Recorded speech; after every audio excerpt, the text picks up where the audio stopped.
ท่านสาธุชนผู้มีความสนใจในธรรมทั้งหลายบรรดาเรื่องทั้งหลายทั้งหมดที่บรรยายกันมาเป็นปีๆแล้วนั่นมันสรุปลงไปได้เพียงคำเดียวว่าบรรยายเรื่องจิตตภาวนาจิตตภาวนาแปลว่าการทำจิตให้เจริญ นี่ก็อย่างหรือจะเรียกว่าสมาธิภาวนานี่แปลว่าการทำให้เกิดคุณค่าด้วยอำนาจของสมาธิคือใช้สมาธิทำให้เกิดคุณค่าต่างๆจะเรียกว่าจิตตภาวนาก็ได้เพราะว่ามันต้องทำด้วยจิตที่เจริญจึงเรียกว่าทำด้วยสมาธิเพราะทุกอย่างนั้นต้องทำด้วยจิตที่เป็นสมาธิถ้าว่าแยกออกไปอีกมันก็กลายเป็นเรื่องสมถะคือทำในส่วนจิตและเป็นเรื่องวิปัสสนามันทำในส่วนที่เป็นปัญญาถ้าไม่เข้าใจถ้อยคำเหล่านี้ดีๆดูจะปนกันหมดปนกันยุ่งที่จริงแล้วมันก็ไม่ได้มากมายหลายซับหลายซ้อนอะไรหมายถึงว่าเราทำให้เกิดคุณประโยชน์โดยอาศัยการทำจิตให้เป็นสิ่งที่สามารถทำได้คือเป็นสมาธิแล้วก็ทำได้ทำสิ่งที่มนุษย์ควรจะได้รับทุกอย่างทุกประการในส่วนนี้ควรจะเห็นกันเสียทีหนึ่งก่อนว่าไม่ว่าเรื่องอะไรของมนุษย์เราในโลกนี่มันต้องทำด้วยจิตหรือแก้ปัญหาด้วยจิตเพราะเหตุใดเพราะเหตุว่าทุกเรื่องมันขึ้นอยู่กับสิ่งเดียวคือจิตแม้วัตถุทั้งหลายแสนจะมากมายมันก็อยู่ในอำนาจของจิตนี่จิตเป็นสิ่งที่กำหนดจึงเรียกว่าทุกสิ่งขึ้นอยู่กับจิตเมื่อจะทำกับทุกสิ่งมันก็ทำกับสิ่งที่เรียกว่าจิตนั่นแหละสิ่งเดียวก็พอทีนี้มันก็มีแยกเป็นว่าถ้าทำในส่วนให้เกิดกำลังขึ้นมาเรียกว่าสมถะทำให้เกิดความรู้ขึ้นมาก็เรียกว่าวิปัสสนาทีนี้เราก็บรรยายกันมามากแล้วและนานแล้วมาถึงยุคสมัยที่เจริญด้วยวิชาความรู้ในระบบที่เรียกว่ายุคปรมาณูคือรู้อะไรมากเกี่ยวกับสิ่งที่ประกอบกันขึ้นเป็นโลกแต่เรามาเห็นว่าเราควรจะเพ่งเอาความหมายของสิ่งที่เรียกว่าปรมาณูนั่นให้มีความสำคัญตรงที่ว่ามันรุนเร็วมันรุนแรงมันรวดเร็วมันกว้างขวางความหมายของคำว่าปรมาณูที่เราเข้าใจกันอยู่พอใจจะใช้มันนะคือมันรวดเร็วรุนแรงกว้างขวางแล้วก็ทันแก่เวลาและแก้ได้ทุกปัญหาเมื่อมาถึงยุคปรมาณูเช่นนี้เราก็ควรที่จะมีธรรมะที่เข้ารูปกันสมกันเลยคิดว่าการบรรยาย3 เดือนชุดแรกนี้จะให้ชื่อว่าสมถะ วิปัสสนาแห่งยุคปรมาณูฟังดูไม่ดีก็คล้ายกับเป็นเรื่องอวดดีหรืออวดบ้าได้ทั้งสองอย่างแต่ที่จริงนั่นอยากจะให้มันตรงกับยุคที่สุดเท่าที่จะทำได้จึงให้ชื่อคำบรรยายชุดแรกนี้ว่าสมถะวิปัสสนาแห่งยุคปรมาณูโดยที่จะตั้งใจที่สุดพยายามที่สุด ให้มันเกิดผล ตรงตามนี้แต่ก็เป็นเรื่องยาวฉะนั้นดังนั้นจึงต้องแบ่งเป็นตอนๆไปตามลำดับ ในครั้งแรกนี่คือวันนี้จะกล่าวโดยหัวข้อย่อยของเรื่องว่าทำไมจึงต้องมีจิตตภาวนา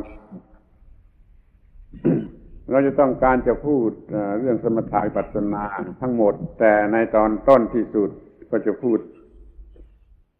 เหตุผลที่ทำไมจึงต้องพูดเรื่องนี้ หรืออีกทางหนึ่งมันก็เหมือนกับโฆษณาชวนเชื่อเพราะเมื่อแสดงถึงประโยชน์มันเพียงพอแล้วมันก็ทำให้คนเขาตั้งใจหรือสนใจที่จะฟังหรือจะปฏิบัติตาม ทำไมจึงต้องมีจิตตภาวนาคือทำจิตให้เจริญก็อย่างที่พูดแล้วว่ามันต้องทำจิตให้เจริญมันจึงจะทำอะไรต่อไปได้ด้วยจิตที่เจริญแล้วที่จิตเจริญแล้วนั่นมันเจริญด้วยอาการสองอย่างคืออย่างสมถะและอย่างวิปัสสนาและโดยเหตุที่ต้องทำจิตให้เป็นสมาธินั่นแหละพระพุทธเจ้าท่านจึงเรียกในการประพฤติกระทำทั้งหมดนี้ว่าสมาธิภาวนาคือการทำความเจริญด้วยจิตที่เป็นสมาธิ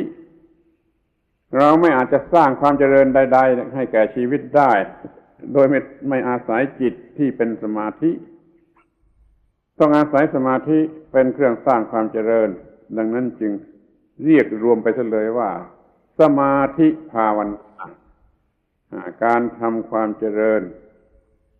ด้วยอำนาจของสมาธิ ทีนี้ก็อยากจะพูดสรุปใจความสั้นๆโดยคำสั้นๆให้เป็นที่เข้าใจไว้กันเสียแต่เบื้องต้นคือจะจับฉวยเอาได้ง่ายที่สุดข้อนี้ก็คือข้อที่ว่าเรื่องบำเพ็ญทางจิตใจทั้งหมดทั้งสิ้น ก็ดีหรือเรื่องพระพุทธศาสนาทั้งหมดทั้งสิ้นอันมหาศาลนั่นก็ดีที่แท้มันพูดได้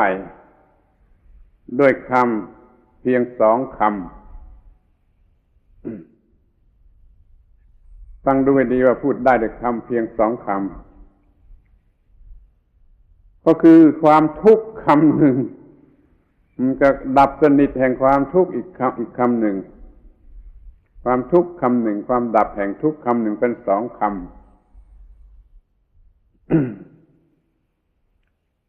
มันไม่มีเรื่องอะไรนอกจากเรื่องที่สรุปลงไปได้ในคำสองคำนี้แต่ที่นี่มันยังฟังยากจะพูดขยายความออกไปอีกนิดหนึ่งว่ามันพูดได้ด้วยคำสองประโยคสั้นๆว่าคนเกิดมาโง่แล้วก็เป็นทุกข์นคนเคล็ดลาภหายโง่แล้วดับทุกข์สองประโยคเท่านั้นแหละว่าคนเกิดมาโง่แล้วก็เป็นทุกข์ต่อมาเคล็ดลาภหายโง่แล้วก็หมดทุกข์เรื่องมีเท่านี้ ฟังดูเหมือนกับบ้าพระพุทธศาสนาธรรมะทั้งหมดเรื่องปฏิบัติทั้งหมดมันอยู่แค่สองประโยคสั้นๆคนเกิดมาโง่แล้วเป็นทุกข์ต่อมาเข็ดหลาบหายโง่แล้วก็ดับทุกข์มันมีเท่านี้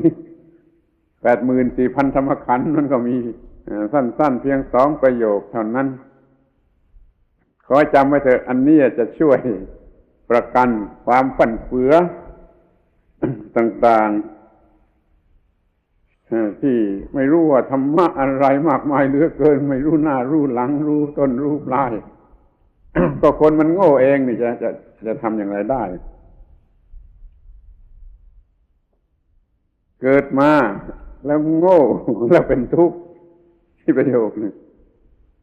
ต่อมามันเข็ดหลาบความทุกข์แล้วมันหายโง่แล้วมันก็ดับทุกข์ถ้าได้ฟังเรื่องอะไรก็ให้มันสรุปลงได้ใน2 ประโยคนี้ เรื่องทำจิตจะเจริญสมาธิภาวนาก็คือเรื่องทำให้หายโง่และดับทุกข์ถ้าไม่มีสิ่งนี้มันก็โง่และเป็นทุกข์ขยายความให้อีกหน่อยก็ว่าเกิดมาแล้วมันโง่แล้วมันก็ยึดถืออะไรรอบตัวว่าเป็นตัวตนว่าเป็นของตนมันก็มีความทุกข์อย่างไม่รู้ตัวทุกข์มากๆอย่างที่ไม่รู้ตัวนี่ตอนหนึ่งนะจิตมันโง่ยึดอะไรเป็นตัวตนแล้วก็ได้เป็นทุกข์อย่างไม่รู้ตัวนี่ประโยคหนึ่งนี่ต่อมามันหายโง่มันไม่ยึดอะไรเป็นตัวตนอีกมันก็ไม่เป็นทุกข์แล้วก็รู้สึกตัวประโยคมันก็ขยาวไปใช่ไหมฟังดูให้ดีเท่านี้จบเรื่องวิปัสสนาจบเรื่องพุทธศาสนาจบเรื่อง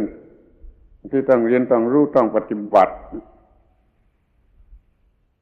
ทีนี้ก็พูดขยายความออกไปอีกนิดหนึ่งอีกประโยค2 ประโยคนี้ว่า เราเกิดมาจากท้องแม่จิตเกลี้ยงไม่โง่ไม่ฉลาดตัวมันตามธรรมชาติเนื้อหนังล้วนๆเกิดมาจากท้องแม่จิตเกลี้ยง แต่มันยังอยู่ในสภาพที่อาจจะสกปรกได้สกปรกด้วยความโง่มันยังอยู่ในสภาพที่สกปรกด้วยกิเลสได้มันเคยสกปรกและโง่และเป็นทุกข์ ทีนี้ต่อไปก็เริ่มรู้จักคิดนึกศึกษาสังเกตก็พัฒนาจิตกันเสียใหม่ให้เป็นสภาพเกลี้ยงแท้จริงชนิดที่กลับสกปรกไม่ได้มันก็เลยสกปรกอีกไม่ได้มันก็ไม่โง่แล้วไม่เป็นทุกข์ตรงนี้คนเขาโง่อย่างไรคนโง่มันจะพูดว่าถ้าบริสุทธิ์มาแต่ในท้องแล้วมันจะมาเศร้าหมองอย่างไรได้มันใช้คำผิดเกิดมาจากท้องแม่นั้นมันไม่ได้บริสุทธิ์ชนิดที่ว่าบริสุทธิ์เด็ดขาดมันเป็นแต่เพียงไม่มีสกปรกไม่มีโง่ยังไม่เกิดเรื่องโง่มันเกลี้ยงมาอย่างนั้นแต่เกลี้ยงอย่างนั้นเป็นธรรมชาติชนิดที่จะรับเอาความโง่เอาความปรุงแต่งอะไรให้มาเป็นความโง่และเป็นความทุกข์ได้มันจึงบริสุทธิ์เพียงแต่ว่ายังไม่มีอะไรไปรบกวนถ้ามีอะไรไปรบกวนมันก็ไม่บริสุทธิ์แล้วมันก็โง่และเป็นทุกข์ ทีนี้เราก็มามองเห็นข้อนี้แล้วก็พัฒนาจิตโดยวิธีที่ให้เกลี้ยงที่เด็ดขาดให้บริสุทธิ์เด็ดขาดกลับโง่กลับเศร้าหมองอีกไม่ได้หลุดพ้นความทุกข์เป็นการถาวรความสำคัญที่สุดมันอยู่ตรงที่ว่าจะต้องพัฒนาจิตนี่นะให้มันเกลี้ยงชนิดที่กลับไปสู่ความสกปรกอีกไม่ได้ที่ติดมาจากท้องแม่นั่นมันเพียงแต่เกลี้ยงชนิดที่กลับไปสกปรกได้ที่มาพัฒนาโดยวิธีจิตตภาวนานี่ จนในที่สุดมันเกลี้ยงชนิดที่กลับไปสกปรกอีกไม่ได้มันก็เกลี้ยงตลอดกาลจนเป็นพระอรหันต์ไปดังนั้น สิ่งที่เรียกว่าจิตตภาวนานั้นไม่ใช่เรื่องเล็กน้อยเป็นเรื่องที่สำคัญที่สุดที่จะทำให้จิตที่มันเกลี้ยงชนิดที่ไม่เด็ดขาดกลายเป็นจิตเกลี้ยงชนิดที่เด็ดขาดไม่รับเอาสิ่งสกปรกอีกต่อไปเรื่องมันจึงลึกซึ้งสุขุมมากทีเดียวเราจะต้องไม่ทำเล่นกับเรื่องนี้คือเรื่องที่ทำจิตให้กลับให้บริสุทธิ์ให้เกลี้ยงชนิดที่กลับสกปรกเศร้าหมองไม่ได้นะไม่ใช่เรื่องเล็ก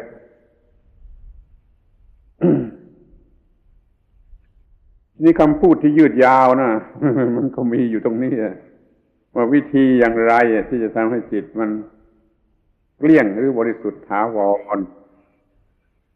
แต่ตัวเรื่องนะมันมีนิดเดียวเหมือนอย่างที่ว่ามาแล้วขอทบทวนทีว่าเรื่องมีนิดเดียวว่าคนเกิดมาโง่แล้วเป็นทุกข์ต่อมาฉลาดแล้วก็ไม่เป็นทุกข์จบเรื่องจบกลับบ้านได้เรื่องมันมีเท่านี้ว่ามันเกิดมาโง่แล้วเป็นทุกข์ต่อมามันหายโง่แล้วมันก็ไม่เป็นทุกข์ที่เกิดมาโง่นั่นคือมันมายึดมั่นถือมั่นนั่นนี่เป็นตัวตนเป็นของตนเพราะมันไม่มีความรู้เรื่องนี้ อย่างที่พระพุทธเจ้าตรัสว่าไม่มีความรู้เรื่องเจโตวิมุตติปัญญาวิมุตติมาแต่ในท้อง พอเด็กออกมามันก็โง่ไม่รู้อะไรประจับฉวยนั่นนี่เป็นตัวตนเป็นตัวกูเป็นของกูทั่วไปหมดนี่คือโง่ยึดมั่นถือมั่นว่าตัวตนของตนจนเป็นคนโง่ ในความโง่นี่ไม่ใช่มันโง่เฉยๆมันโง่ที่ทำให้เกิดความหนักเพราะยึดถือเกิดทนทรมานเพราะหนักแล้วก็เป็นทุกข์ผลของความโง่เกิดมาโง่แล้วก็ยึดถือ ก็ต้องทนทุกข์ทรมานเพราะการยึดถือ ทีนี้การยึดถือแบบโง่และเป็นทุกข์หนักข้าวมันก็รู้สึกเจ็บปวดรู้สึกเข็ดลาบรู้สึกไม่อยากจะเป็นเช่นนั้นอีกเมื่อค้นหาหนทาง ชนิดที่ไม่ต้องโง่คือรู้ตามที่เป็นความจริงของธรรมชาติว่าอย่าไปยึดถืออะไรไปยึดถืออะไรแล้วสิ่งนั่นแหละมันกัด ไปยึดถืออะไรว่าเป็นตัวตนของตนแล้วสิ่งนั่นแหละมันจะกัดอย่างนี้มันค่อยๆสังเกตเห็นได้เองเป็นสันทิฏฐิโกเห็นได้เองมากขึ้นตามเวลาที่มันล่วงไป จนในที่สุดมันหายโง่ไม่ยึดถืออะไรว่าเป็นตัวตนมันก็ไม่เป็นทุกข์ในที่สุดก็เป็นพระอรหันต์เรื่องมันก็จบนี่เรื่องที่จะทำให้หายโง่กันตอนนี้แหละ มันพูดกับคนโง่นี่มันก็ต้องพูดมากสิเรื่องมันก็เลยมากเพราะพูดกับคนโง่กว่ามันจะหายโง่กว่ามันจะรู้จักว่าไม่ยึดถือกว่าจะรู้สึกว่ายึดถือเป็นทุกข์ไม่ควรจะยึดถือตอนนี้ก็ต้องพูดกันมากเลยเรื่องมันมากเป็นเรื่องรายละเอียดนั่นไม่ใช่เรื่องใจความสำคัญอะไร มันสรุปอยู่ที่คำว่าไม่ยึดถือแต่จะไม่ยึดถือนะจะทำได้อย่างไรเนี่ยมันเลยต้องพูดกันมากจิตจะหายโง่ได้โดยการกระทำอย่างไรนั่นแหละคือการกระทำที่เรียกว่าสมถะและวิปัสสนาหรือจะเรียกให้สั้นว่าสมาธิภาวนาเรียกให้สั้นเข้าไปอีกก็จะเรียกว่าจิตตภาวนา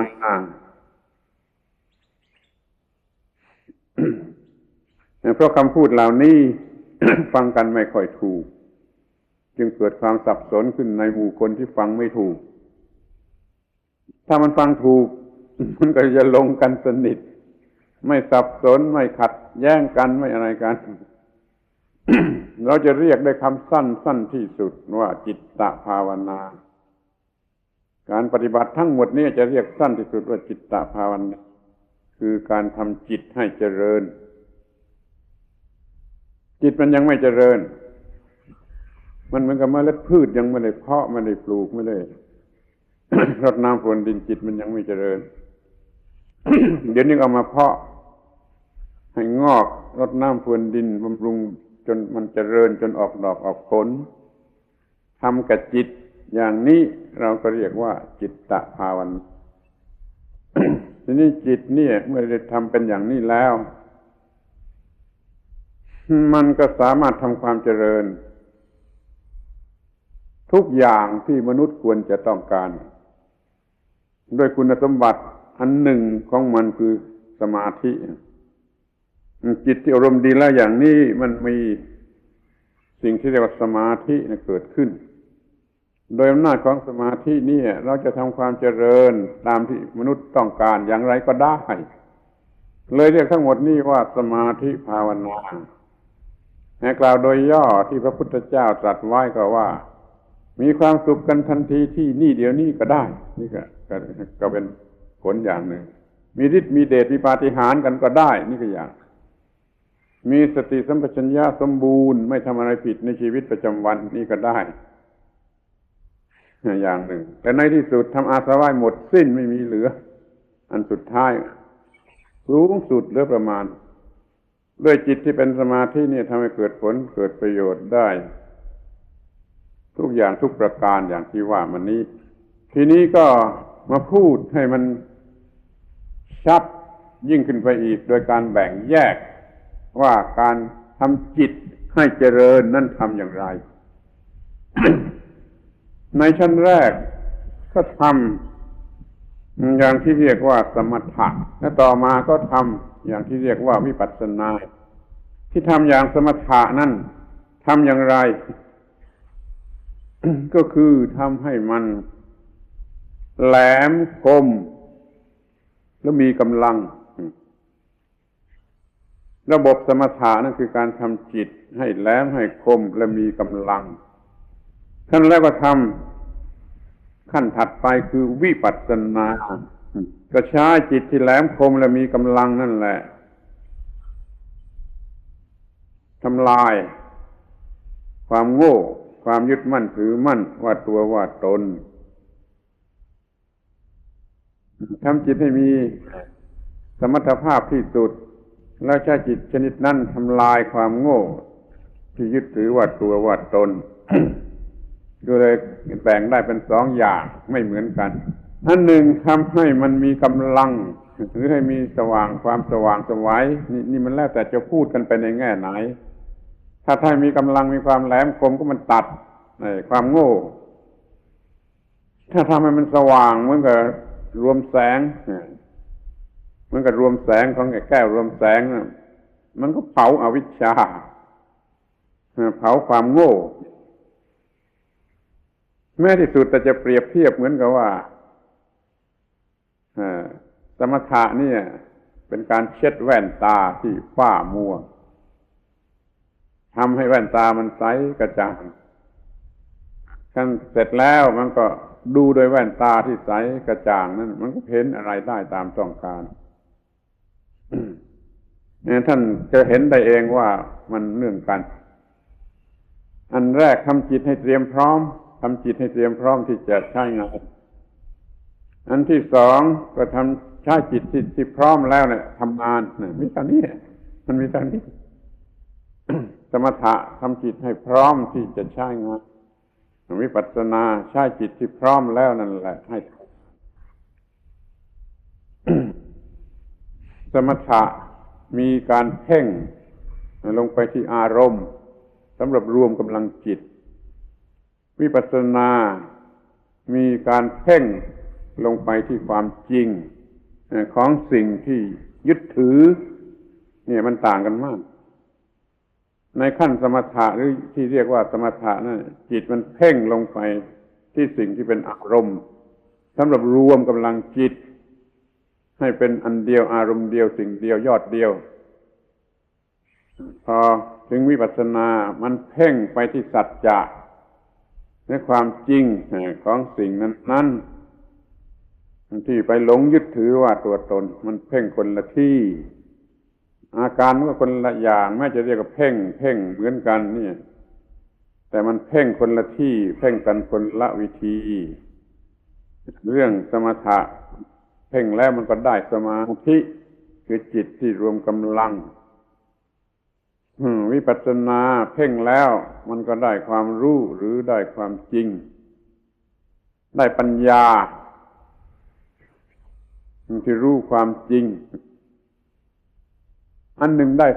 อันแรกได้สมาธิได้กำลังจิตอันที่สองได้ปัญญาได้ความรู้ที่จะเอาไปใช้จึงเห็นว่ามันเป็นการที่จะทำให้มันเนื่องกันทำสมาธิมีจิตเป็นสมาธิแล้วก็ไปเพ่งวิปัสสนารู้ความจริงมันควรจะทำอย่างนี้ถ้าทำเต็มรูปแบบตามวิธีการแต่ถ้ามันทำไม่ได้ มันก็ไม่ทำส่วนสมาธิหรือส่วนสมถะอะไรนักไปเพ่งในส่วนวิปัสสนาหรือปัญญาให้มันรู้ความจริงขึ้นมามันก็ได้เหมือนกันแล้วโดยมากเราก็ทำกันแต่ในส่วนนี้แหละที่ส่วนใหญ่ที่พุทธบริษัทกระทำกันอยู่มันก็กระทำแต่ในส่วนที่เป็นวิปัสสนาเพ่งหาความจริงไม่ได้ทำสมาธิเต็มที่จนถึงกับได้ฌานได้สมาบัติเป็นต้นนี่ไม่ทำสมาธิถึงขนาดนั้นหรือไม่ได้ทำซะเลยแต่ไปเพ่งวิปัสสนาลงไปที่สิ่งเหล่านั้นมีสมาธิเกิดเองตามธรรมชาติพอสมส่วนก็ดูไม่ออกคล้ายๆกับว่าไม่มีจึงไม่พูดถึงสมาธิพูดถึงแต่วิปัสสนาพิจารณาหาความจริงเรื่อยไปจนเบื่อหน่ายจนปล่อยวางจนหายโง่อย่างนี้มันก็ได้เหมือนกันแต่ไม่มีความรู้เรื่องสมาธิเขาเรียกว่าเป็นสุขวิปัสสกเห็นอย่างแรงเห็นโดยปัญญาตามธรรมชาติตามธรรมดาโดยไม่มีกำลังของสมาธิมหาศาลมาช่วยเหลือแต่ก็ไม่ได้หมายความว่าไม่มีสมาธิเสียเลย เพราะว่าตามธรรมชาตินั่นพอคนเราลงมือคิดนึกเท่านั้นสมาธิก็เกิดเองเกิดพอสมควรที่จะให้คิดนึกได้ถ้ามันไม่มีสมาธิเสียเลยมันคิดนึกอะไรไม่ได้พอเราลงมือคิดนึกอะไรเท่านั้นสมาธิมันจะเกิดขึ้นมาเองพอสมสัดสมส่วนให้คิดได้แล้วก็ซ่อนอยู่ในนั้นไม่เห็นหน้าไม่เห็นตาของมันนี่เรียกว่ามันเป็นของที่ธรรมดา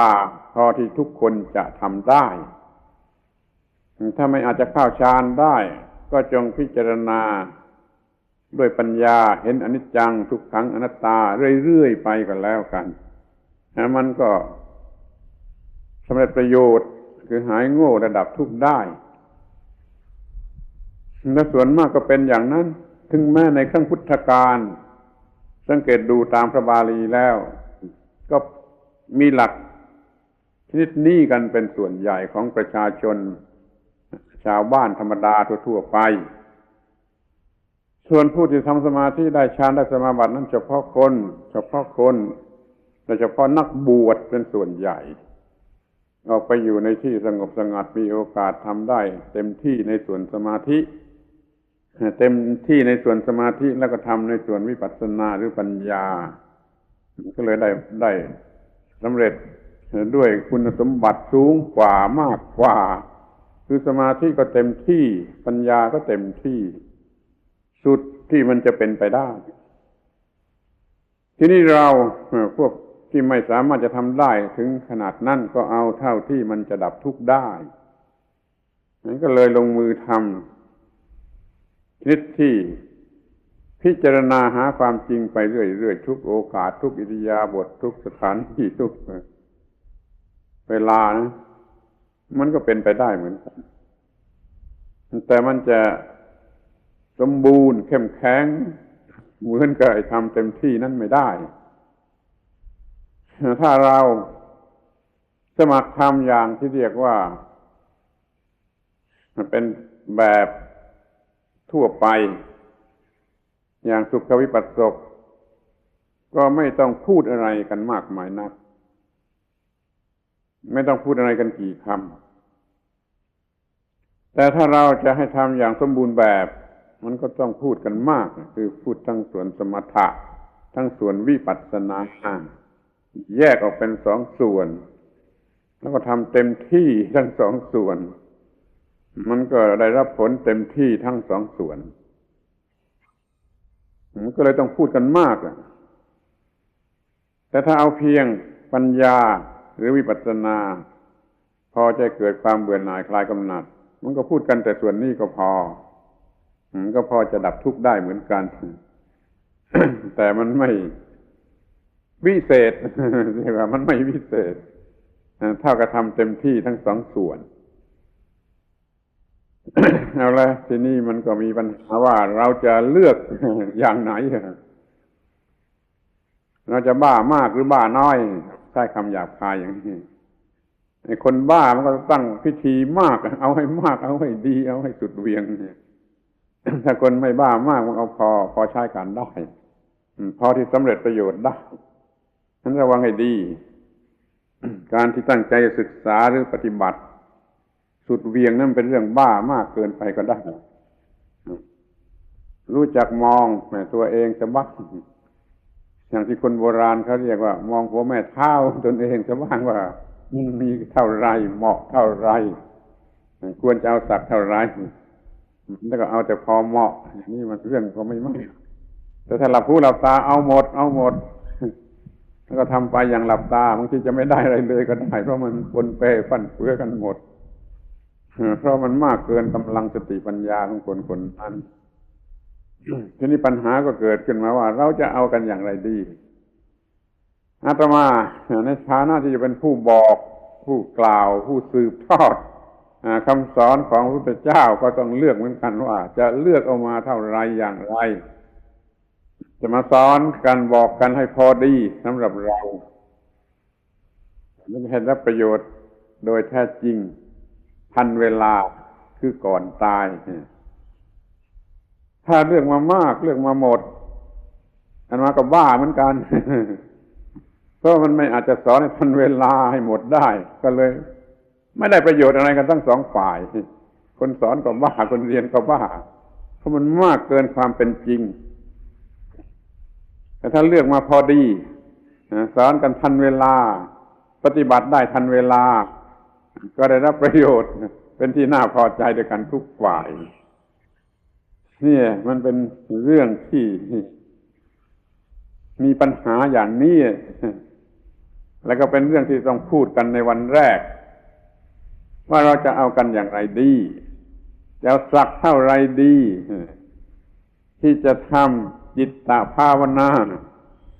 สมาธิภาวนานั่นจะวางรูปโครงสำหรับการศึกษาและการปฏิบัติอย่างไรดีและเท่าไรดี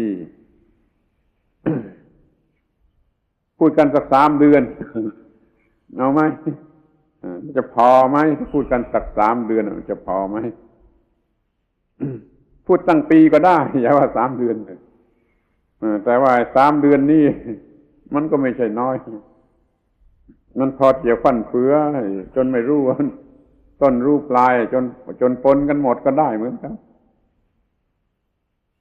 ก็จะระมัดระวังให้ดีที่สุดที่จะไม่ให้มันฟั่นเฟืออาตมาจึงมีข้าวโครงที่กำหนดไว้ว่าจะพูดอย่างไรชุดหนึ่งเป็นเวลา3 เดือนเป็นการบรรยายประมาณ13 ครั้ง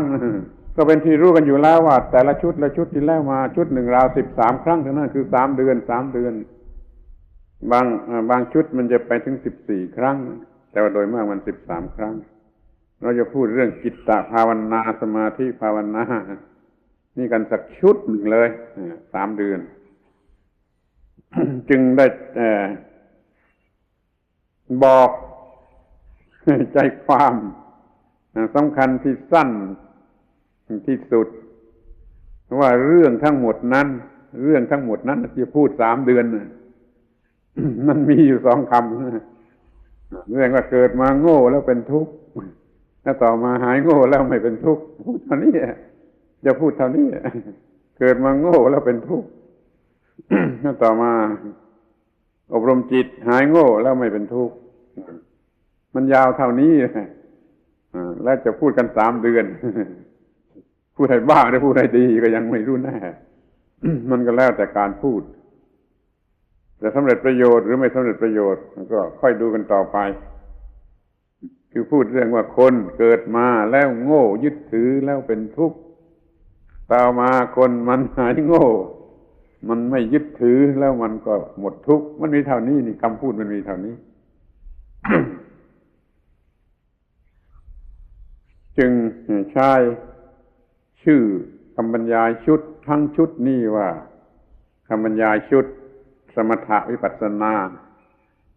แห่งยุคปรมาณูบางคนก็นึกในใจว่ามันบ้ามันอวดดีแต่ความจริงนั่นมันก็มีเหตุผลที่จะพูดอย่างนี้ให้ชื่ออย่างนี้เพราะว่าโลกมันขึ้นมาถึงยุคปรมาณูแล้วมีความรู้ถึงขนาดนี้แล้วเรื่องธรรมะธรรมโมมันก็ต้องขึ้นมาถึงขนาดนี้ด้วยเหมือนกันและเราความหมายกันแต่เพียงว่าให้มันรุนแรงให้มันรวดเร็วให้มันกว้างขวางให้มันแก้ได้ทุกปัญหาและให้มันทันแก่เวลาไม่ต้องรออีก100 ชาติ1,000 ชาติจึงจะนิพพาน ให้มันต้องได้ความเย็นเต็มที่ตามความมุ่งหมายของพระพุทธศาสนานี้ไปทุกวันแล้วก็ถึงที่สุดพอสังขารมันแตกดับปัญหามันก็หมดแหละหน้าที่มันก็หมด เดี๋ยวนี้สังขารร่างกายจิตใจมันยังอยู่มันยังเป็นทุกข์อยู่ทนทุกข์อยู่เพราะเราก็พยายามจะพูดกันในลักษณะที่จะดับทุกข์อยู่ทุกวันการบรรยายข้อแรกหรือวันแรกนี่มีหัวข้อว่าทำไมจึงต้องมีจิตตภาวนาทำไมจึงต้องมีการเจริญทำความเจริญให้แก่จิตมันเป็นเรื่องที่เข้าใจผิดกันอยู่ตลอดเวลาก็ได้ คนบางพวกชาวบ้านบางพวกบางคนแม้แต่นักศึกษาบางคนมันก็ยังคิดว่าบางพวกไม่ต้องทำจิตตภาวนานี่บางพวกไม่ต้องทำว่าให้พวกที่อยู่ในป่าเป็นปฏิบัติอยู่ในป่าในวัดมันทำพวกเราอยู่ที่บ้านไม่ต้องทำจิตภาวนานี่เรียกว่ามันไม่รู้จากเรื่องนั้นแล้วมันก็พูดอย่างนั้น ที่อยากจะบอกให้รู้ว่ามันเป็นเรื่องจำเป็นสำหรับสิ่งที่มีชีวิตมีจิตมีสติปัญญาคือคนนั่นเองมันเป็นเรื่องจำเป็นสำหรับคนคือสิ่งที่มีชีวิตมีจิตมีสติปัญญาเรื่องจิตภาวนาการอบรมจิตนี่จำเป็นที่สุดสำหรับคนตรงที่คนมันเป็นสิ่งที่มีชีวิตมีความรู้สึกคิดนึกได้มันต้องมีวิธีที่จะคิดจะนึกให้มันเป็นประโยชน์ให้ถึงที่สุดให้จนได้นี่ฉะนั้นแล้วไอ้สิ่งที่มีชีวิตคนนั้นน่ะคนนั้นมันจะไม่ได้รับประโยชน์อันนี้มันได้แต่เกิดมากินนอนแล้วตายไปเหมือนสัตว์เดรัจฉานถ้ามันได้อาศัยเรื่องนี้คือจิตภาวนาแล้วชีวิตของเขาจะเข้าถึงสิ่งสูงสุดหรือความสุขที่สูงสุด สุดที่ว่าธรรมชาติจะอำนวยให้ได้ ก็สูงสุดจนถึงกับว่าคนธรรมดาไม่รู้จักจนต้องเรียกกันว่าอุตริมนุสธรรมคือยิ่งกว่าธรรมดาของมนุษย์อุตริมนุสธรรมแปลว่ายิ่งกว่าธรรมดาของมนุษย์เราจะเข้าไปถึงสถานะหรือสภาพหรือความสุขที่ยิ่งกว่ามนุษย์ธรรมดาจะเข้าใจได้หรือถึงได้มันก็เลยเป็นเรื่องที่พิเศษเหนือมนุษย์ธรรมดาเมื่อดูละเอียดออกไปมันก็จะเห็นได้ง่ายๆตามลำดับขึ้นมาว่ามนุษย์ธรรมดนั้นมันต้องดิ้นรนต้องต่อสู้กระวนกระวายอยู่ตลอดเวลา เพราะว่ามันต้องทำมาหากินแล้วมันก็ทำมาหากินด้วยความโง่ด้วยกิเลสด้วยอำนาจของกิเลสแข่งขันกันด้วยอำนาจของกิเลสทะเลาะวิวาทแย่งชิงกันด้วยอำนาจของกิเลสในหมู่คนโง่เหล่านี้คนธรรมดาเหล่านี้มันจึงร้อนรนกระวนกระวายเพราะไอ้ความโง่แผดเผาความโง่ทำให้โลภความโง่ทำให้โกรธความโง่ทำให้หลงสามอย่างนี้ก็แผดเผาชีวิตนี้ก็แผดเผาชีวิตนี้ถูกแผดเผาร้อนระอุอยู่เสมอถ้ารู้จักทำจิตให้ถูกต้องก็จะเกิดอันนี้เกิดธรรมะผลของการทำจิตให้ถูกต้องเนี่ยก็เรียกว่าผลของจิตตภาวนามีอาการที่เรียกว่าวิเวกสงบสงัดเยือกเย็น มันก็ให้ผลเป็นวิเวกเป็นที่พักผ่อนของวิญญาณอันดิ้นรนประโยคนี้ควรจะจำไว้ว่าจิตภาวนานี่มันเป็นที่พักผ่อนที่หยุดพักของจิตวิญญาณอันดิ้นรนเมื่อเราทำจิตภาวนามันจะเกิดการพักผ่อนของชีวิตอันเร่าร้อนและดิ้นรน มองไม่เห็นก็ไม่เห็นอาตมาก็ไม่รู้จะพูดอย่างไร พูดเป็นหัวข้อไว้สำหรับไปสังเกตเอาเองจนให้มองเห็นด้วยตนเองว่าชีวิตนี้ไม่มีการพักผ่อนตามธรรมดาของมนุษย์ธรรมดาไม่มีการพักผ่อนมันมีกิเลสตัณหากระตุ้นอยู่เรื่อยไป แต่ถ้ามันมีจิตตภาวนาคือมีจิตชนิดที่เป็นสมาธิเป็นปัญญาแล้วสิ่งแวดล้อมต่างๆในโลกกระตุ้นไม่ได้กระตุ้นมันไม่ได้มาหลอกมันไม่ได้ชักจูงมันไม่ได้จิตนี้มันก็ได้รับการพักผ่อนก่อนนี้เรามันโง่มันแล้วแต่อะไรเข้ามาแวดล้อมดึงไปเป็นความโลภความโกรธความหลงในใจเผากันไปตลอดวันตลอดคืนตลอดชาติไม่มีการพักผ่อนพอรู้จักทำจิตภาวนารู้จักทำจิตให้เป็นจิตชนิดที่อะไรกระตุ้นไม่ได้กูไม่โง่กับมึงก็มันไม่มีอะไรที่จะมากระตุ้นจิตให้ดิ้นรนเร่าร้อนมันก็ลงเป็นความพักผ่อนเลยเป็นที่พักผ่อนของดวงวิญญาณดวงวิญญาณที่มีความสว่างไสวด้วยจิตตภาวนานี่เรียกว่าอานิสงส์ประจักษ์แก่ใจทันตาเห็นมองเห็นได้อย่างสันทิฏฐิโกสำหรับผู้ที่มีจิตตภาวนาโดยแท้จริงและถูกต้อง ผู้ใดมีจิตภาวนาแท้จริงและถูกต้องเขาจะพบชีวิตอันพักผ่อนที่ไม่ใช่พักผ่อนเฉยๆพักผ่อนที่เป็นประโยชน์ มันก็เขาคงทำไร่ทำนาทำสวนค้าขายกรรมกรอะไรไปตามเดิมนั่นแหละแต่จิตร้อนไม่ได้แล้วเดี๋ยวนี้ต่อไปนี้จิตมันร้อนไม่ได้แล้วมันเป็นชาวนาที่ใจเย็นชาวสวนที่ใจเย็นคนค้าขายใจเย็นกรรมกรที่ใจเย็นเป็นข้าราชการแม้แต่เป็นคนขอทานให้มันนั่งขอทานอยู่จิตใจข้างมันก็เย็นเป็นอย่างนี้ถ้าไม่อย่างนั้นมันก็จะทำไปด้วยความเร่าร้อนของกิเลสเป็นชาวนาที่เร่าร้อนเป็นชาวสวนที่เร่าร้อนคนค้าขายที่เร่าร้อนข้าราชการที่เร่าร้อนกรรมกรที่เร่าร้อนแม้แต่คนขอทานที่เร่าร้อน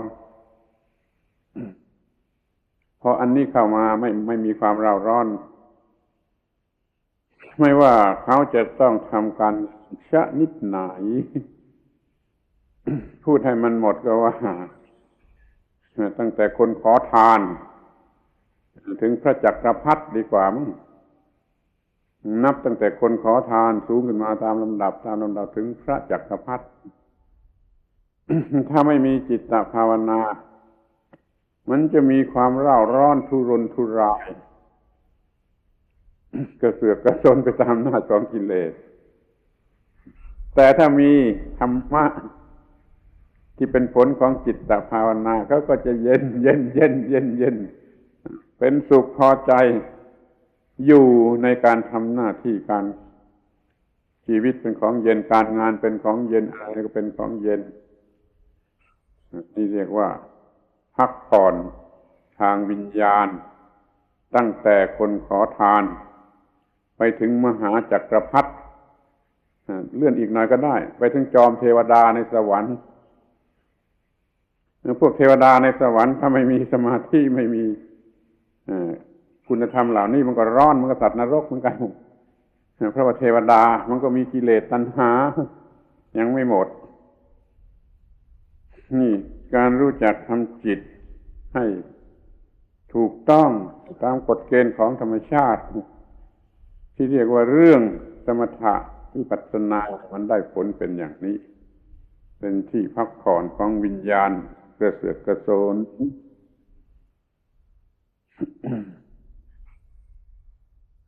คำว่าพักผ่อนนี่มีปัญหาคำว่าพักผ่อนมันมีปัญหาภาษากลภาษาธรรมคนเดี๋ยวนี้เขาพักผ่อนที่โรงเหล้าพักผ่อนไปดูหนัง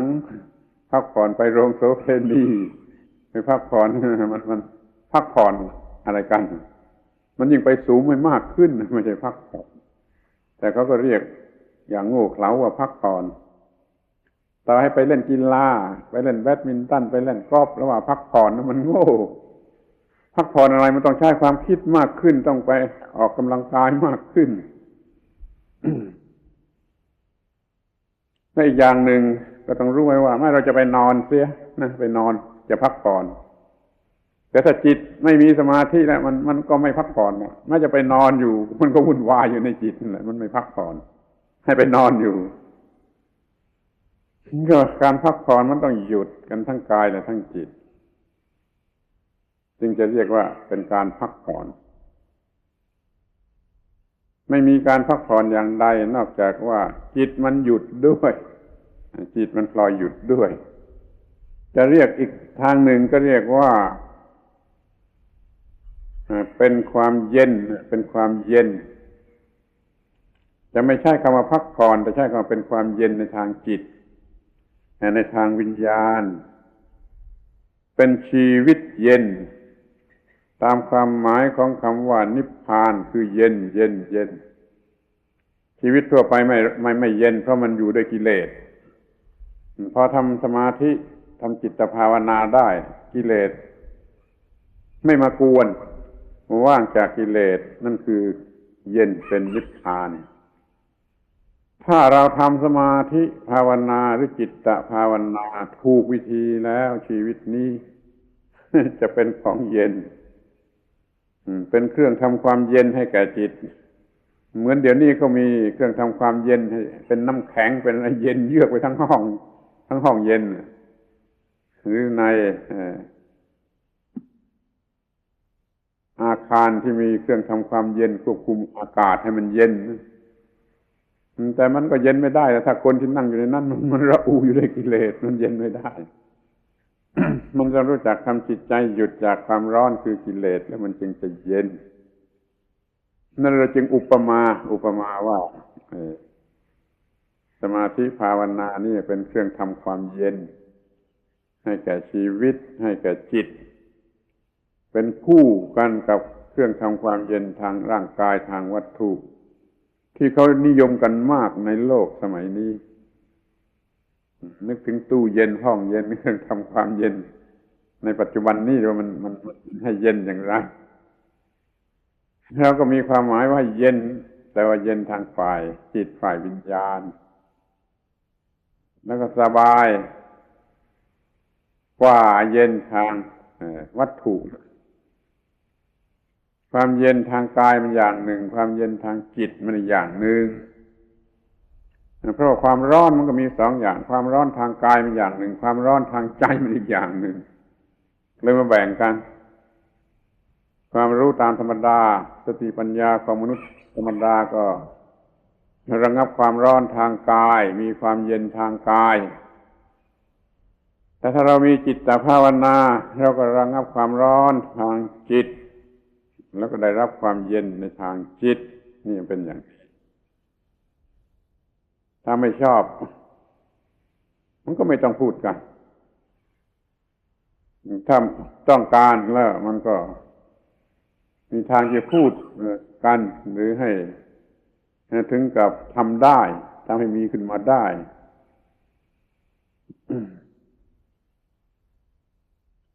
ทีนี้จะพูดกันถึงในแง่ที่มันเป็นเรื่องธรรมดาสามัญในชีวิตประจำวันของคนทั่วไปด้วยว่าถ้าเรามี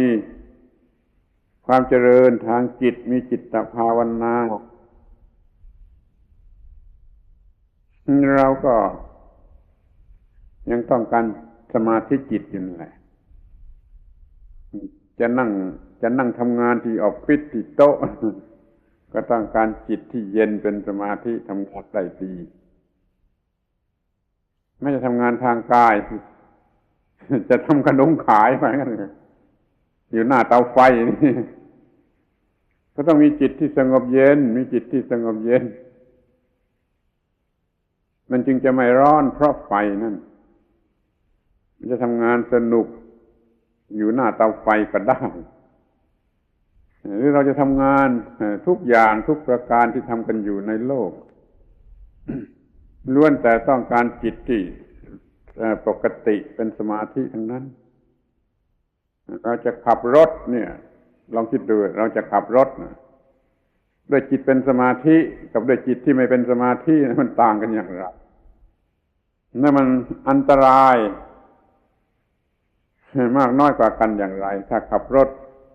ด้วยจิตที่เป็นสมาธิกับด้วยจิตที่ไม่เป็นสมาธิที่มันเอาไปคว่ำกันทั้งคันไปชนกันทั้งคันก็ด้วยจิตที่มันไม่ปกติไม่เข้มแข็งไม่มั่นคงไม่ว่องไวในหน้าที่ของจิตไม่จะอยู่อย่างคนธรรมดานี่มันก็ต้องมีสิ่งที่เรียกว่าสมาธิตามชาตินะก็มาช่วยก็จะทำอะไรได้ดีที่สุดถ้างานนั่นเป็นงานประณีตงานฝีมืองานวิจิตรโดยฝีมือแล้วต้องมีสมาธิมากมันจึงจะทำได้ดีเพียงความชำนาญอย่างเดียวมันก็ได้แต่ไม่พอถ้ามีสมาธิได้ด้วยแล้วก็จะยิ่งดีจะเย็บปักถักร้อยหรือจะทำอะไรก็ตามแม้จะบ้วนน้ำลายให้ลงกระโถนมาคิดว่าไปลองดูสิทุกคนเนี่ยไปลองดูบ้วนน้ำลายให้ลงกระโถนโดยเรียบร้อยลองทำดูสิถ้าจิตมันไม่เป็นสมาธิด้วยมันทำไม่ได้นั่นแหละมันบอกอยู่ในตัวว่าถ้าเรามีจิตเป็นสมาธิเราก็บ้วนน้ำลายลงกระโถนได้ถ้าไม่มีสมาธิมันก็ทำไม่ได้นั่นการฝึกสมาธิ ฝึกสมาธิเนี่ยฝึกได้โดยการหัดบ้วนน้ำลายลงร่องลงกระโถนอยู่ในที่ไกลพอสมควรหรืออยู่ในร่องกระดานที่ไกลพอสมควรบ้วนน้ำลายลงร่องทุกทีนั่นแหละคือการฝึกสมาธิที่แท้จริงที่สุดเลยแต่คนโง่มันไม่รู้จักแล้วมันก็ด่าต่อมาว่าสอนว่าบ้าบอถ้าว่ามันตั้งใจแรงไปไม่ลงกระโถนตั้งใจน้อยไปก็ไม่ลงกระโถนหรือทำอะไรไม่พร้อมมันก็ไม่ไปลงที่กระโถนหรือไม่ไปลงที่ร่องกระดานข้อนี้ฝึกมาจนเคยชินแล้วการบ้วนน้ำลายให้ไปลงในช่องเล็กๆที่กำหนดไว้ห่างออกไปสักวาหนึ่ง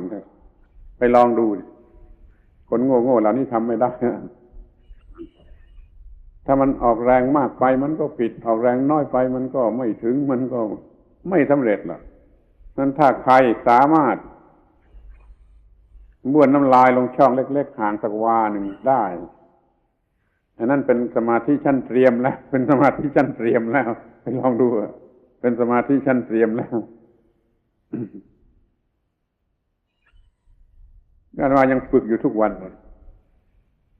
ฝึกประสาทฝึกระบบประสาทอยู่ทุกวันที่จะบ้วนน้ำลายไปลงช่องเล็กๆที่มีอยู่ตรงหน้าห่างกันประมาณเกือบวานี่ถ้ายังบ้วนลงตรงกลางช่องนี้ก็พอใจวันนี้ระบบประสาทยังดีอยู่ระบบประสาทยังดีอยู่ความเป็นสมาธิยังหาได้ง่ายอยู่แต่คนโง่มันไม่รู้มันหาว่าเป็นเรื่องไม่มีประโยชน์ไปแน่ใครเข้ามันก็ไม่มีประโยชน์แล้วมันจะด่าด้วยมันจะตะเพิดด้วยแต่วันนี้ไม่กลัวเอามาพูดให้ฟังว่ามันเกี่ยวกับเรื่องทางร่างกายเรื่องร่างกายทางวัตถุมากถึงขนาดนี้ที่ร่างกายของเราจะทำอะไรให้ได้ดีแน่นอนแม่นยำถ้าแม่ครัวจะสับผักสับเนื้อด้วยจิตที่เป็นสมาธินะมันจะสับได้ดีเช่นหนาเท่ากันทุกแว่นเรียบร้อยสม่ำเสมอให้แม่ครัวจิตฟุ้งซ่านของสับเปะๆป่าๆนาๆบางๆยุ่งๆยากๆเพราะมันไม่มีจิตเป็นสมาธิเลยนี่ยกตัวอย่างมาให้ฟังต่ำที่สุดแล้วว่าไอ้เรื่องของจิตตภาวนานะมันจำเป็นสำหรับทุกคนที่มีชีวิตอยู่ในโลกไม่ว่าเขาจะประกอบการงานอะไรในหน้าที่ของอะไรมันเป็นสิ่งที่ว่าต้องมีพอสมควรแก่กรณีสมาธิเป็นสิ่งที่ต้องมีพอสมควรแก่กรณีไม่ว่าเราจะเป็นคนชนิดไหนจะทำอะไรเราจะต้องมีสิ่งที่เรียกว่าสมาธิตามสมควรแก่กรณีมิฉะนั้นเราจะไม่ทำอะไรได้ด้วยความถูกต้องหรือปกติที่เรียกมีสติสัมปชัญญะไม่จิตใจไม่เลื่อนลอยจิตใจไม่อ่อนแอไม่ฟุ้งซ่านเราต้องมีจิตใจที่ปกติไม่ฟุ้งซ่านเกินไปไม่อ่อนแอละถอยละเหี่ยเกินไป แล้วก็มีกำลังแห่งจิตใจพอแล้วก็มีความฉลาดว่องไวพอในการที่ยับยั้งไม่ทำอะไรลงไปให้ผิดแล้วก็เกิดเป็นทุกข์เล็กๆน้อยๆขึ้นมากระทั่งทุกข์อันใหญ่หลวง เราไม่รู้ว่าเราได้รับประโยชน์จากสมาธิอยู่ตลอดเวลาจะลุกขึ้นจะนั่งลงจะเดินไปจะไปทำอะไร มันมีจิตที่เป็นสมาธิตามธรรมชาติระวังตามธรรมชาตินะที่ไม่ใช่เกินธรรมชาติช่วยอยู่ตลอดเวลาเราจึงลุกขึ้นได้นั่งลงได้จะเดินไปได้ไม่หกล้มไม่สะดุด ไม่เดินชนต้นไม้แล้วอย่างไม่เดินชนต้นไม้เนี่ยด้วยอะไรรู้ไหมด้วยความที่จิตมันปกติมีความเป็นปกติตามธรรมชาติช่วยอยู่ตลอดเวลาถ้าเราจะได้พัฒนามันให้ยิ่งขึ้นไปมันก็ได้ผลมากกว่านั้นเราจะทำงานหรือจะเล่นกีฬาหรือจะทำทุกอย่างที่ว่ามันต้องทำอยู่เป็นประจำนี่ขอให้ทำด้วยจิตเป็นสมาธิเถิดมันจะได้ผลดีแม้จะรับประทานอาหารแม้จะอาบน้ำแม้จะถ่ายอุจจาระถ่ายปัสสาวะขอให้ทำด้วยจิตที่มีความเป็นสมาธิถูกต้องและพอสมควรพอดีพอสมควรมิฉะนั้นจะทำไม่ได้ดีจะมีความผิดพลาดในชีวิตนี้ก็จะยุ่งเหยิงถ้ามันมีความถูกต้องพอดีมันจะเรียบร้อยไปหมดทุกอิริยาบถเดินยืนนั่งนอนดังนั้นจึงกล่าวว่ามันขาดไม่ได้ในความเป็นสมาธิตามธรรมชาตินี่ขาดไม่ได้ต้องมีตามที่ธรรมชาติต้องการและต้องมีได้มากกว่าที่ธรรมชาติกำหนดให้เพื่อเราจะทำอะไรได้ดีกว่าการที่เราจะพูดจาอะไรให้ดีกว่าอีกคนหนึ่งเพราะเรามีสมาธิมากกว่ามีปัญญามากกว่าหรือการที่เราจะเล่นแข่งขันฝีไม้ลายมืออะไรกันนั้นดีกว่าอีกฝ่ายหนึ่งเราก็ต้องมีสมาธิและปัญญาดีกว่าเราจะเป็นนักรบจะใช้ดาบจะใช้ปืนจะใช้อะไรก็ตามได้ผลดีกว่าเมื่อเผชิญหน้าศัตรูเพราะเรามีสมาธิดีกว่านี่เราตามธรรมชาติมันก็ต้องแล้วมันจะรวดเร็วกว่าความคิดนึกที่รวดเร็วกว่าที่จะหลบหลีกอันตรายเกิดอันตรายอะไรขึ้นมามันจะนึกได้เร็วกว่าและหลีกอันตรายได้ดีกว่าชีวิตจึงรอดมาได้ทั้งคนทั้งสัตว์เพราะสมาธิตามธรรมชาตินั้นแล้วเรายังทำให้ดีกว่านั้นขึ้นไปอีกเพราะสมาธิที่เราฝึกขึ้นมาด้วยภาวนาถ้ามีตามธรรมชาติก็เรียกว่าตามธรรมชาติถ้ามีเพราะเราฝึกขึ้นมาเรียกว่าภาวิตาคือทำให้เจริญแล้วเนี่ยมันก็มีผลมากกว่าที่มันมีตามธรรมชาตินั้นขอให้ฝึกในสิ่งที่มีตามธรรมชาตินะให้มันดีกว่าเพื่อว่าเราจะสามารถทำอะไรได้ดีกว่าคนทั่วไปที่เขาไม่มีการฝึกจิตใจเอาเสียเลยสรุปความว่าให้สมาธินี่เป็นสิ่งที่ทุกๆชีวิตจะต้องมีไม่มีก็ตายนี่ถ้ามีมันก็ไม่ตายแล้วมันก็เจริญยิ่งขึ้นไปทีนี้มันก็มีข้อเท็จจริงอยู่อย่างหนึ่งว่าในธรรมชาติมันให้มาไม่สมบูรณ์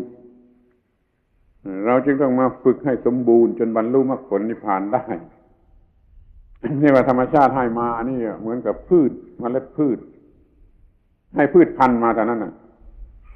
พืชพันธุ์ของศีลของสมาธิของปัญญาอะไรให้มาอย่างเป็นเมล็ดพืชเมล็ดพืชนี่ต้องเพาะให้มันออกหน่อให้มันเกิดเป็นต้นขึ้นมาเป็นใบขึ้นมาเป็นเจริญจนมีลูกมีดอกก็ใช้เป็นประโยชน์ได้ไม่เชื่อก็ไม่ต้องแต่ถ้าเชื่อเขาให้มองให้เห็นว่าเขาให้มาแต่เมล็ดพืชนะธรรมชาติมันให้มาแต่เมล็ดพืชเป็นหน้าที่ที่เราจะต้องเพาะให้มันเกิดเป็นต้นเป็นลำเป็นดอกเป็นผลอะไรขึ้นมาความเป็นสมาธิของจิตนั้นธรรมชาติให้มาแต่เมล็ดพืชคือเท่าที่จะมาเพาะได้มันไม่ได้เพาะมาให้เสร็จแต่มันให้มาสำหรับให้มาเพาะได้เช่นเมล็ดถั่วเมล็ดข้าวเมล็ด ได้มาแต่เมล็ดเป็นพืชก็เพาะก็ออกมาเป็นต้น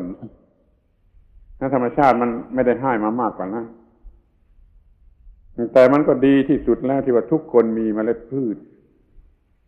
สำหรับความรอดพืชพันธุ์เมล็ดพืชเนี่ยสำหรับความรอดนี่ธรรมชาติให้มาครบถ้วนแก่ทุกคนบางคนมันก็โง่มันก็ไม่รู้มันก็ไม่ได้เพาะไม่ได้ปลูกคือไม่ได้พัฒนาบางคนมันโชคดีมันได้เผอิญได้รู้เรื่องนี้แล้วมันก็ได้เพาะได้ปลูกได้พัฒนาคนนั้นก็ได้ได้รับประโยชน์ทางจิตใจสูงกว่าคนธรรมดาถึงขนาดที่เรียกว่าบรรลุมรรคผลนิพพาน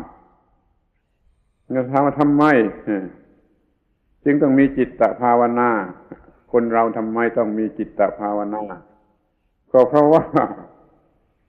ธรรมชาติมันให้มาแต่เมล็ดพืชมันให้มาแต่เมล็ดพืชเราต้องเพาะหว่านโดยจิตตภาวนาโดยวิธีของจิตตภาวนาจะให้เมล็ดพืชนั้นงอกงามเป็นต้นขึ้นมาทีนี้จะดูกันอย่างทั่วไปอีกคิดว่าจะพูดให้หมดให้ที่ควรจะมองดูในวิธีจิตตภาวนาอย่างที่เราทำกันอยู่ทั่วไปในพุทธศาสนาเราในหมู่พุทธบริษัทเราเนี่ยเราต้องรู้ว่าเป็นมรดกของอินเดียที่ให้แก่ชาวโลกวิธีจิตตภาวนาทุกชนิดที่ใช้กันอยู่ในหมู่พุทธบริษัทนั้นนะมันเกิดขึ้นในประเทศอินเดียตั้งแต่ชั้นต้นที่สุดชั้นต่ำต้อยที่สุดโง่เง่าที่สุดก็ได้จนค่อยๆสูงขึ้นจนถึงเกิดพระพุทธเจ้าไอ้จิตภาวนาจึงก้าวหน้าถึงที่สุดแล้วก็รับมอบเป็นมรดกวัฒนธรรมไปทุกคนทุกแห่งที่พระพุทธศาสนาไปถึงอย่างน้อยเราก็ต้องนึกถึงข้อนี้กันบ้างเพื่อจะไม่เป็นสัตว์อากตัญญูคำนี้เจ็บปวดมากเป็นสัตว์อากตัญญูไม่รู้คุณของผู้มีคุณ เป็นมรดกของอินเดียที่มอบให้แก่ชาวโลกผ่านมาถึงจนเกิดพระพุทธเจ้าจนถึงพวกเราเวลานี้ได้มีความรู้เรื่องจิตตภาวนาอย่าลืมว่าเป็นมรดกอินเดียเราไม่ได้รับมรดกนี้จากยุโรปจากอเมริกาหรือจากอื่นใดหรือแม้จากเมืองจีนที่ว่าเป็นแหล่งต้นตอวัฒนธรรมน่ะตะวันออกสุดเป็นประเทศจีนข้างเหนือขึ้นไปเป็นยุโรปข้างเป็นอเมริกาเป็นที่ไหนก็ตามแต่ว่าไอ้มรดกจิตตภาวนานี่เรารับมาจากอินเดียจากเอเชียด้วยกันในฐานะเป็นชาวเอเชียด้วยกันจึงเหมาะสมที่สุดสำหรับชาวเอเชียด้วยกันทั้งที่จะท่าได้ด้วยเลยว่าที่อื่นไม่มีนอกจากอินเดียในอินเดียที่เป็นเอเชียด้วยกัน มีความรู้ทางวัฒนธรรมเรื่องจิตตภาวนาสูงสุดกระทั่งเป็นรูปฌานเป็นอรูปฌานเป็นสัญญาเวทยิตานิโรธชนิดที่สิ้นอาสวะบรรลุความเป็นพระอรหันต์นู่นที่อื่นไม่มีกล้าพูดยืนยันที่อื่นไม่มีนี่เป็นมรดกอินเดียมาถึงพวกเราจนชาวต่างชาติสนใจแล้วมาหา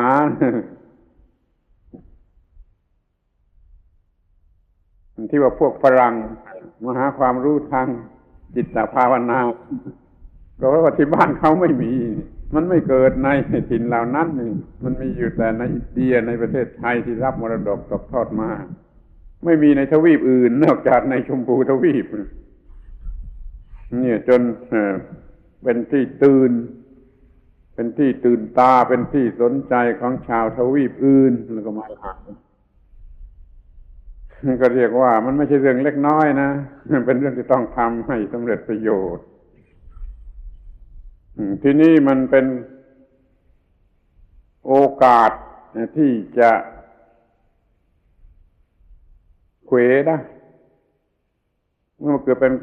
เป็นสิ่งที่คนต้องการมากแตกตื่นมากแตกตื่นกันมากก็มีโอกาสเขวได้มีโอกาสหลอกลวงได้มีโอกาสเอาสิ่งที่ไม่จริงแท้ไปหลอกสอนกันก็ได้ไปค้าไปขายก็ได้เรียกเก็บเงินแพงๆในเมืองไทยไม่มีที่สอนวิปัสสนาแล้วเก็บเงินนี่ในเมืองไทยไม่มีแต่ได้ยินว่าที่เมืองนอกมันมีนั่นน่ะโอกาสที่จะเขวจะเลอะจะนั่นมันมี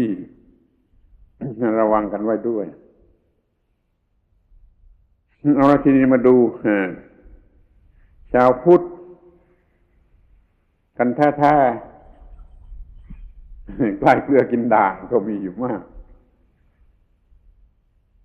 ไอ้ใกล้เกลือกินด่างนี่มันก็มีปัญหาว่าจะดีเลวเท่าไรก็ยังรู้ไม่ได้แต่ถ้ามันมีเกลือแล้วไม่กินเกลือมันไปกินด่างนี่ก็ควรจะถูกตีเตียนมากกว่าที่จะได้รับไปนี่เราอยู่ในถิ่นที่เต็มไปด้วยความรู้เรื่องนี้การสอนเรื่องนี้สำนักหลักแหล่งที่สั่งสอนเรื่องนี้แล้วเราก็ไม่ได้รับประโยชน์อะไรมันจะยิ่งกว่าใต้เกลือกินด่างคือไม่ได้กินทั้งเกลือไม่ได้กินทั้งด่างน่าละอายมากชั้นเลวเป็นด่างก็ยังไม่ได้กินไม่ต้องพูดถึงชั้นดีที่เป็นเกลือเพราะมันไม่สนใจอะไรเลยเพราะว่ายังมีการถามว่าที่นี่ทำวิปัสสนาไหมมีการถามว่าคุณทำวิปัสสนาไหมหมายความคนนั้นไม่ได้เคยกินแม้แต่ด่างมันไม่รู้ว่ามีเกลือหรือมีด่างเพราะว่าวิปัสสนานั้นเป็นสิ่งที่ต้องทำทุกคนทุกบ้านทุกเรือนทุกระดับของบุคคลคือทำจิตใจให้สูงให้เจริญให้อยู่ในสภาพที่ถูกต้องมันจึงเป็นสิ่งที่ทุกคนจะต้องทำและมันไม่รู้แล้วมันไม่ได้ทำแล้วมันก็ตื่นตูมขึ้นมาว่าเขาว่าดีก็เลยเห่อกันบ้างมันก็มีแต่เรื่องเห่อกันบ้างไม่มีเรื่องการกระทำที่แท้จริงให้เรื่องเห่อนี่นั่นเป็นเรื่องที่ต้องระวังเพราะมันอาจจะไม่ถูกเรื่องก็ได้อาจจะเลยไปก็ได้มันไม่ถูกจุดกันได้ มีคนถามว่าที่นี่ทำวิปัสสนาไหมอาตมาก็ตอบไม่ถูกเพราะว่าไม่ทราบว่าเขาหมายความว่าอย่างไร เพราะว่าสำหรับเรานั้นเราหมายความว่าทุกคนต้องทำวิปัสสนาคือมีจิตเป็นสมาธิพอสมควรมีสติสัมปชัญญะพอสมควรรู้แจ้ง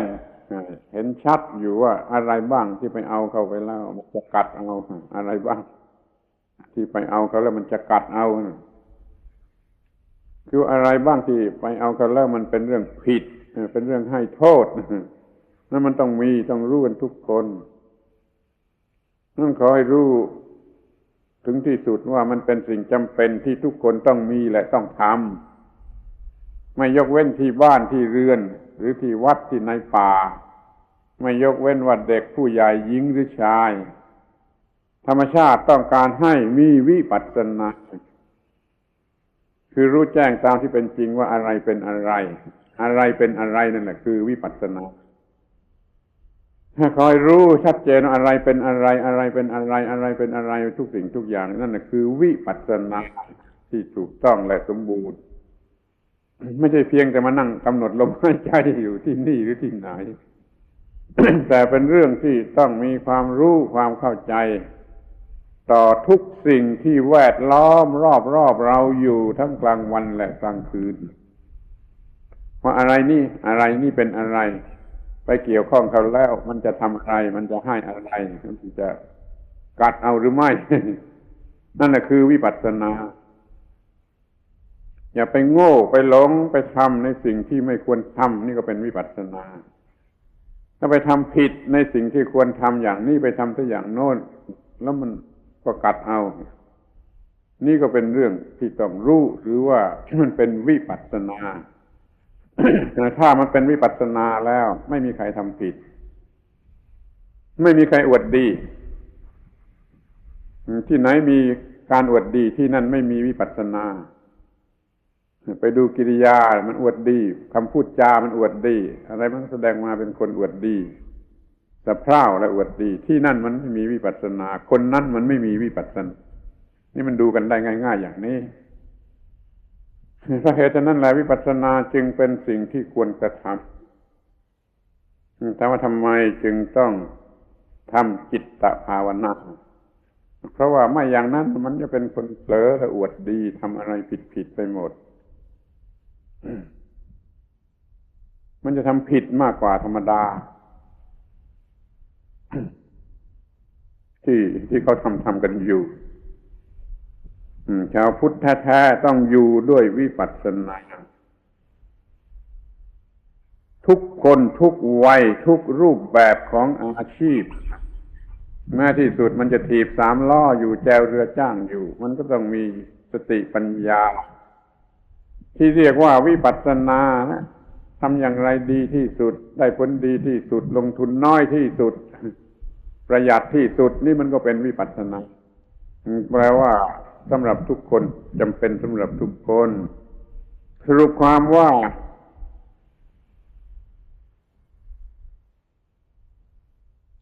การพัฒนาจิตและใช้จิตให้เป็นประโยชน์เต็มตามความหมายของจิตรุงรังไม่พูดนี่พัฒนาจิตใช้จิตให้ได้ประโยชน์เต็มตามความหมายของคำว่าจิตนั่นคือจิตตพัฒนาจิตจิตตภาวนาสมาธิภาวนาหรือสมถะวิปัสสนาแล้วแต่จะเรียกนั่นคือการพัฒนาจิตใช้จิตให้เกิดประโยชน์เต็มตามความหมายของคำว่าจิตใครรู้จักความหมายคำว่าจิตบ้างรู้อย่างไรเรื่องนี้ดูจะน่าสงสารอยู่เหมือนกันนะบางคนมีจิตหรือไม่ยังไม่รู้บางคนน่ะไม่รู้ว่าตัวเองมีจิตหรือไม่มีจิตมันรู้สึกคิดนึกได้แต่มันก็ไม่รู้ว่าจิตหรือมีจิตมันไม่รู้ว่าจิตคืออะไรนั่นก็มีไอ้คนระดับนี้มันไม่รู้ว่าจะพัฒนาจิตอย่างไรมันไม่รู้ว่ามีจิตหรือทำไมมีจิตมันเป็นสิ่งที่รู้ยากเข้าใจยากจะพูดว่าไม่มีใครรู้จักมันหมดแล้วไม่ต้องรู้จักหมดรู้จักแต่ที่จำเป็นกันแล้วกันพระพุทธเจ้าก็ไม่ได้ตรัสว่าท่านรู้จักจิตหมดทุกแง่ทุกมุมทุกอย่างแต่ว่าท่านตรัสว่าท่านรู้ทุกอย่างที่จะใช้มันเป็นประโยชน์ได้ที่จะให้มันประโยชน์ได้เท่าไรท่านรู้หมดแต่ตัวจิตแท้ๆไม่ต้องไปสนใจมันก็ได้นี่เราจะต้องพัฒนาจิตให้ดีที่สุดและใช้มันให้ได้ประโยชน์เต็มตามความหมายของคำว่าจิตตัวหนังสือนี่แปลว่าคิดแล้วแปลว่ากอบแล้วก็แปลว่าสวยงามถ้ายังไม่รู้ก็ช่วยรู้ซะบ้างคำว่าจิตคำเดียวนี่มันแปลว่าคิดแล้วมันแปลว่าก่อสร้างแล้วมันแปลว่าสวยงามจิตตะนี่แปลว่าคิดเหมือนที่เราคิดเนี่ยเราคิดอะไรนั่นคือจิตนะคิดจนรู้อะไรขึ้นมาได้นั่นคือจิตที่ก่อหมายความมันก่อให้เกิดเรื่องมันสร้างมันก่อสร้างมันก่อจอมปลวกหรือปลวกมันก่อจอมปลวกหรืออะไรก่ออะไรก็ตามกิริยาที่ว่าก่อให้เกิดขึ้นแล้วใหญ่ขึ้นกิริยานี้ก็เรียกว่าจิตโดยมันแปลว่าก่อ ทีนี้มีความหมายอันหนึ่งว่าวิจิตรคือแปลว่าสวยงามจิตเป็นสิ่งที่สวยงามมีความวิจิตรใช่ถูกใช่ผิดมันก็แล้วแต่ แต่ว่าโดยเนื้อแท้ของจิตเป็นสิ่งที่วิจิตรลึกซึ้งซับซ้อนสวยงามดังนั้นเราจะต้องใช้จิตให้สำเร็จประโยชน์ที่สุดนะเต็มที่นะในการคิดในการกอบไอ้สิ่งที่มีประโยชน์ให้สวยงามที่สุดเท่าที่มันจะสวยงามได้ จิตเท่านั้นที่จะค้นคว้าหาให้พบว่ามันจะทำให้สวยงามได้อย่างไรดูมันจะพอแล้วมั้งถ้าเรารู้จักคิดรู้จักนึกรู้จักกอบให้เป็นเรื่องเป็นราวขึ้นแล้วรู้จักทำให้มันสวยงามที่สุดคือมีประโยชน์ไม่ใช่สวยงามให้โทษคำว่าสวยงามต้องมีประโยชน์ไม่งั้นไม่เรียกว่างามนี่เราจะต้องมีจิตเราต้องพัฒนาจิตเราจะต้องใช้มันให้ได้รับประโยชน์เต็มที่ตามความหมายของคำว่าจิตคือคิดได้ก่อได้และทำให้สวยงามที่สุดได้ในทุกวิถีทางในทางโลกก็ได้ในทางธรรมก็ได้มันสร้างสันติภาพได้ถ้าเรามีความรู้เรื่องจิตดีถูกต้องและเราสร้างสันติภาพได้แม้ในทางการเมืองก็จะถ้ามีจิตดีก็เป็นการเมืองที่มีประโยชน์ไม่หลอกลวงไม่สกปรกในทางเศรษฐกิจก็ดีถ้าจิตมันดีมันก็เศรษฐกิจที่ช่วยสำเร็จประโยชน์ได้ไม่ใช่เป็นเครื่องมือสำหรับโกงเดี๋ยวนี้เศรษฐกิจนะมันเป็นเครื่องมือสำหรับโกงสำหรับเอาเปรียบสำหรับทำนาบนหลังผู้อื่นเพราะมันไม่มีจิตที่เจริญด้วยภาวนาที่จะเป็นเรื่องทางจิตเองเป็นเรื่องสูงทางจิตใจเองก็ยิ่งต้องมีจิตที่เจริญด้วยภาวนาจึงถือว่าในเรื่องโลกแท้ๆโลกบุตุชนแท้ๆมันก็ยังต้องมีจิตภาวนาเป็นสิ่งสูงสุดเป็นประโยชน์ที่สุดในเรื่องธรรมะนั้นไม่ต้องพูดถึงเพราะมันเป็นเรื่องอยู่ในระดับนั้นแล้วใช่ไหมในเรื่องการเมืองเรื่องวัตถุ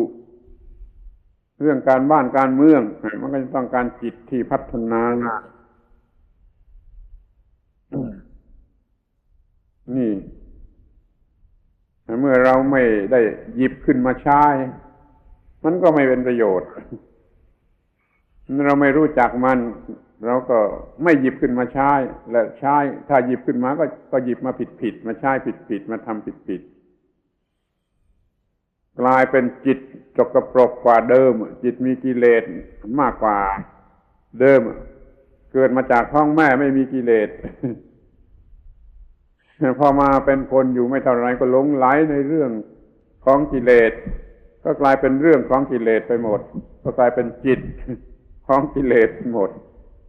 เนี่ยจิตที่ไม่มีการเจริญทางจิตไม่มีจิตภาวนาไม่มีสมาธิภาวนาไม่มีสมถะไม่มีวิปัสสนา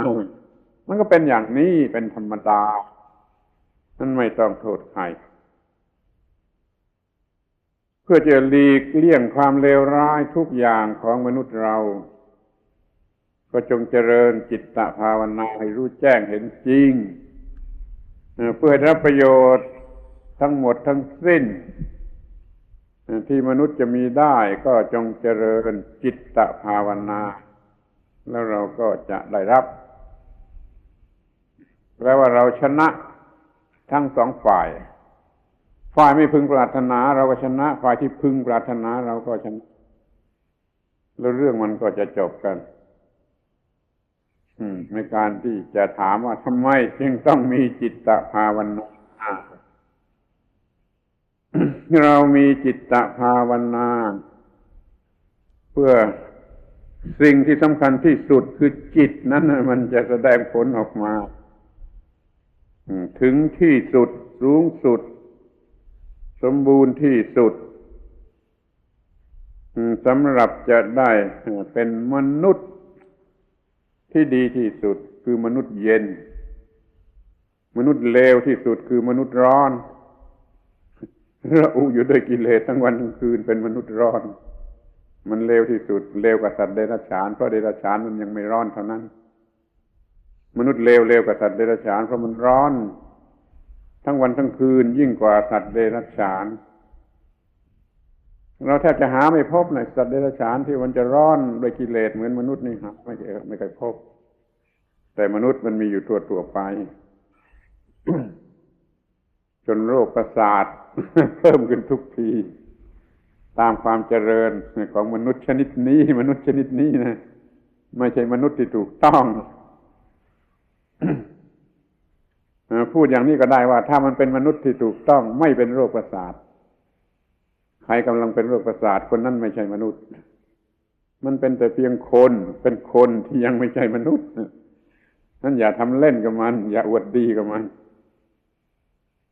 ถ้ายังเป็นโรคประสาทมันก็ยังไม่ใช่มนุษย์ที่มันเป็นโรคประสาทนะเพราะมันไม่รู้เรื่องจิตตภาวนาเสียเลยไม่ว่าที่ไหนล่ะเตรียมสร้างสวนวิปัสสนาไว้เถิดทุกแห่งเตรียมสร้างสวนวิปัสสนาไว้เถิดใกล้ๆตลาดจะยิ่งดีเพราะชาวตลาดนั้นเป็นโรคประสาทมากกว่าชาวป่าชาวนาสร้างสวนวิปัสสนาไว้ใกล้ๆตลาดเนี่ยดีชาวตลาดจะเป็นโรคประสาทมากยิ่งขึ้นทุกทีถึงเดี๋ยวนี้มันก็เป็นอยู่แล้วไม่เชื่อไปสำรวจดูสร้างสวนวิปัสสนาไว้ใกล้ๆตลาดต้อนรับไอ้ชาวตลาดที่จะเป็นโรคประสาทยิ่งขึ้นทุกทีเพราะไม่มีจิตตภาวนานั้นสร้างโรงพยาบาลจิตไว้ใกล้ๆตลาดไอ้โรงพยาบาลในทางเนื้อหนังร่างกายเขาสร้างกันมากมายแล้วนะเดี๋ยวนี้แต่ไอ้โรงพยาบาลโรคจิตเนี่ย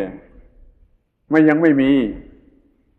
ไอ้โรงพยาบาลโรคจิตที่เขาเรียกนี่มันโรงพยาบาลทางประสาททางฝ่ายกายทั้งนั้นโรงพยาบาลโรคจิตที่มีอยู่ในประเทศเรานี่เป็นฝ่ายกายแล้วก็เป็นโรงพยาบาลสำหรับรักษา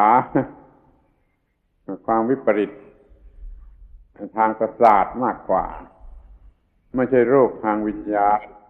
โรคแท้จริงทางวิญญาณเป็นโรคประสาทที่แท้จริงเพราะเขาไม่มีธรรมะไม่มีจิตตภาวนา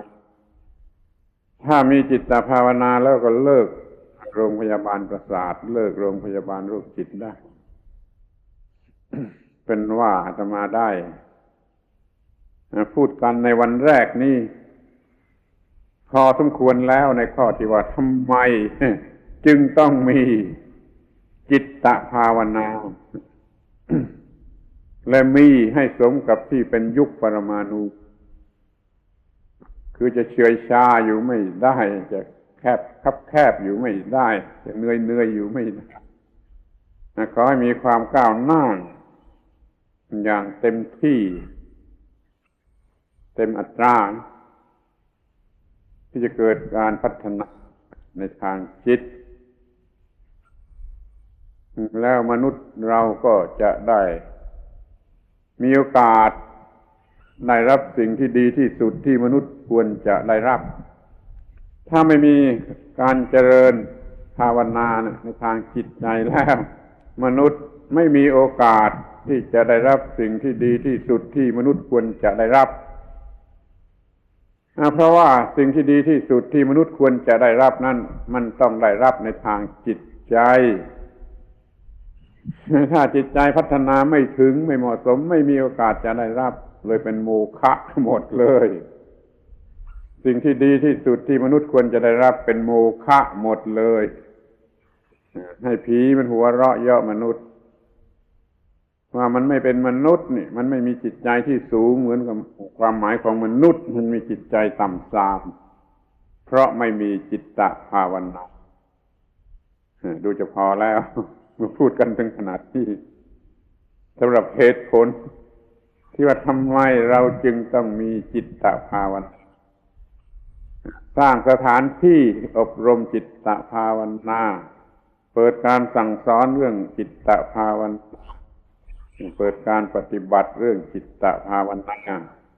จนเป็นที่รู้ที่เข้าใจกันในหมู่คนจนทุกคนทุกบ้านทุกเรือนทั้งเด็กทั้งผู้ใหญ่ล้วนแต่สามารถทำจิตตภาวนาไปตามสติกำลังของตน การบรรยายนี้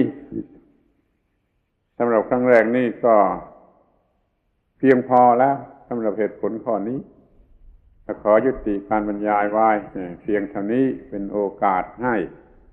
พระคุณเจ้าทั้งหลายได้สวดบทพระธรรมคณะสาธยายส่งเสริมกำลังใจในการปฏิบัติจิตตภาวนาสืบต่อไปตามรอยพระบาทของพระพุทธองค์ในการบัดนี้